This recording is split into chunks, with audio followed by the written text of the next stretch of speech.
अष्टांगिक मार्ग, जीवन की दिशा बदलने वाली कथा।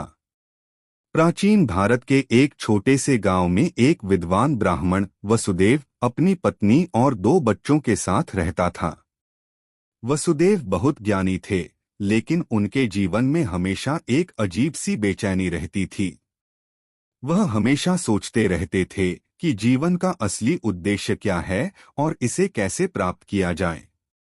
एक दिन वसुदेव को पता चला कि पास के जंगल में एक महान संत गौतम बुद्ध प्रवचन देने आ रहे हैं।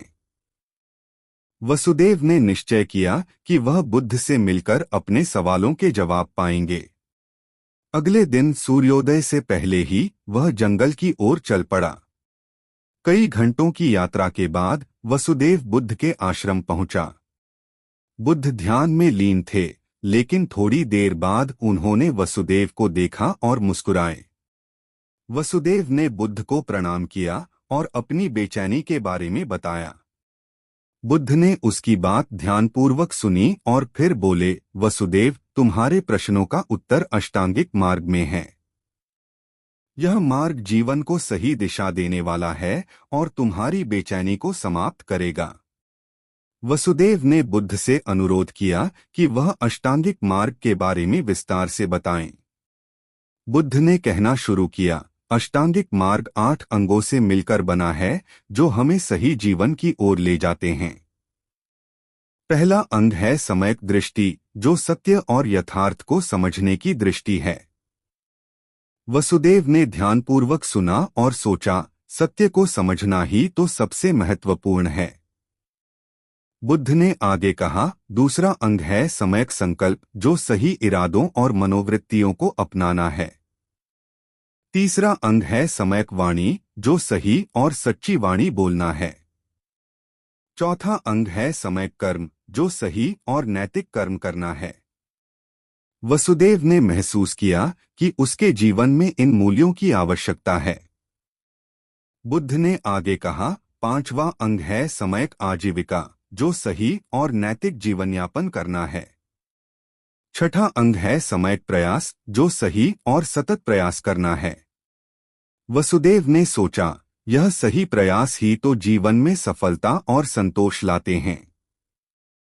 बुद्ध ने फिर कहा, सातवां अंग है सम्यक स्मृति, जो सही स्मरण और ध्यान रखना है। आठवां और अंतिम अंग है सम्यक समाधि, जो सही ध्यान और मानसिक स्थिरता है। वसुदेव ने गहराई से इन सभी अंगों को समझा और निश्चय किया कि वह इन्हें अपने जीवन में अपनाएगा। उसने बुद्ध से आशीर्वाद लिया और वापस अपने गांव लौट आया। गांव पहुंचकर वसुदेव ने अपने जीवन में अष्टांगिक मार्ग के सिद्धांतों को अपनाना शुरू किया। उसने सत्य को समझने और अपनाने की कोशिश की, सही इरादों और नैतिक मूल्यों को अपनाया, सच्ची वाणी और सही कर्म किए। उसने अपनी आजीविका को नैतिक रूप से सुधारने का प्रयास किया और सतत प्रयास किया। सही स्मरण और ध्यान के माध्यम से उसने मानसिक स्थिरता प्राप्त की। धीरे धीरे वसुदेव की जीवन में संतोष और शांति आने लगी। उसकी बेचैनी समाप्त हो गई और उसने जीवन का सही उद्देश्य पा लिया। उसने अपने परिवार और गांव वालों को भी अष्टांगिक मार्ग के बारे में बताया और उन्हें इस मार्ग पर चलने के लिए प्रेरित किया। इस प्रकार वसुदेव की कहानी ने यह सिद्ध किया कि अष्टांगिक मार्ग जीवन को सही दिशा देने वाला और आत्मिक शांति प्राप्त करने वाला मार्ग है। इस तरह की और प्रेरणादायक कहानियाँ और जीवन के महत्वपूर्ण सिद्धांतों को जानने के लिए हमारे चैनल द बुद्धा नॉलेज को सब्सक्राइब करें और अपने जीवन को नई दिशा दें।